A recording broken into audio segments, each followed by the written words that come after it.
एक, कुदरती इलाज। ये नुस्खा मुकम्मल तौर पर कुदरती अजजा पर मुश्तमिल है जिसका कोई साइड इफ़ेक्ट नहीं होता। 2. दही की इफ़ादियत।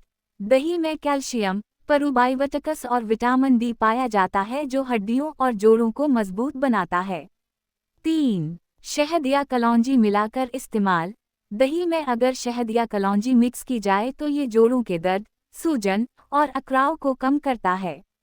4. पट्ठों का दर्द खत्म। ये नुस्खा खास तौर पर इन अफराद के लिए मुफीद है जिन्हें बुढ़ापे या सख्त मेहनत की वजह से पट्ठों में दर्द रहता है। 5. घुटनों की कमजोरी का खात्मा। दही और कलौंजी का मुसलसल इस्तेमाल घुटनों की हड्डियों में रवानी और मजबूती पैदा करता है। 6. रोज़ाना इस्तेमाल का फ़ायदा। रोज़ाना सुबह नहार मुंह दही में शहद या कलौंजी मिलाकर खाने से जोड़ों की कमजोरी रफ्ता रफ्ता ख़त्म हो जाती है।